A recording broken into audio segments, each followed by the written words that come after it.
현대인의 생명을 위협하는 대표적인 질환, 암.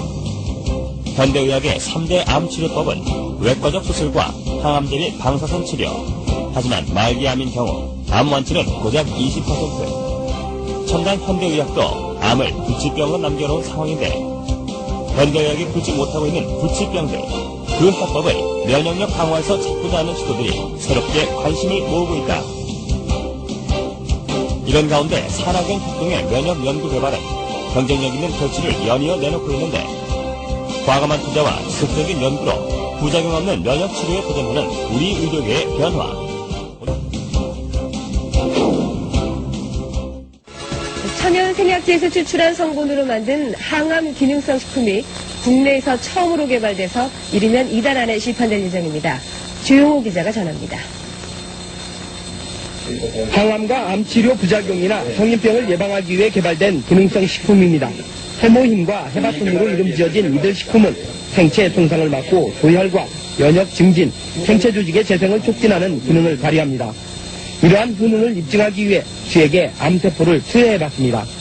암세포가 계속 전이되는 왼쪽 쥐와는 달리 기능성 식품을 투여한 오른쪽 쥐에서는 암세포 억제 효과가 나타났습니다.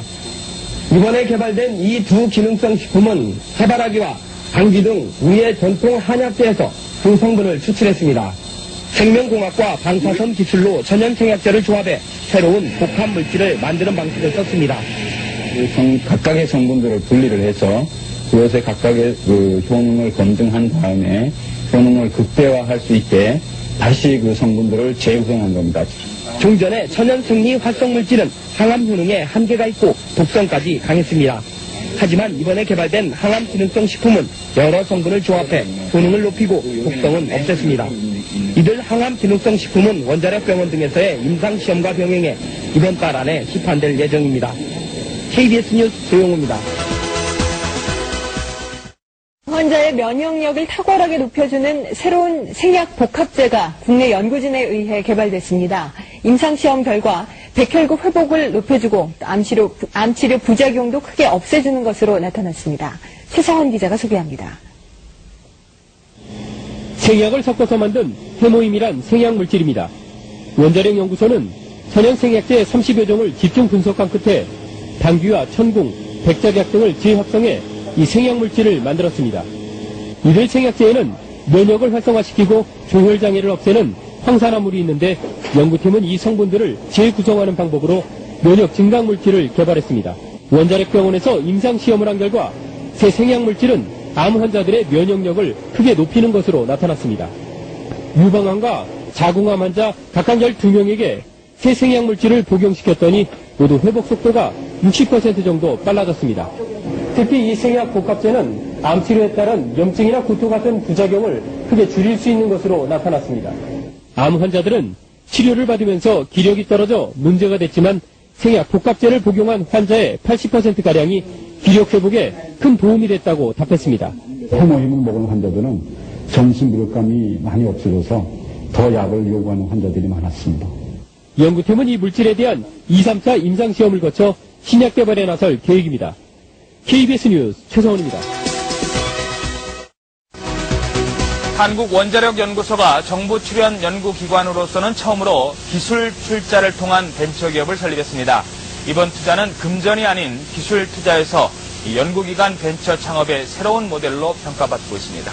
대전에서 이정우 기자가 보도합니다. 천연 생약 복합 조성물인 해모임입니다. 한국원자력연구소가 중장기 연구개발 사업으로 개발한 이 생약 복합제는 동물 실험과 암 환자 임상 실험에서 효능이 입증되고 있습니다. 이 물질은 임상 실험 결과 면역세포 회복 증진과 염증 등의 부작용 억제 효과가 뛰어나고 방사성 치료에 의한 암 발생 억제 효과도 60% 이상 높은 것으로 확인됐습니다. 암 환자 치료 시에 보조제로 활용할 수 있는 것뿐만 아니라 성인병이나 만성질환 환자들에서 면역 조절 기능 회복에 아주 잘 활용될 수 있을 거로 생각이 됩니다.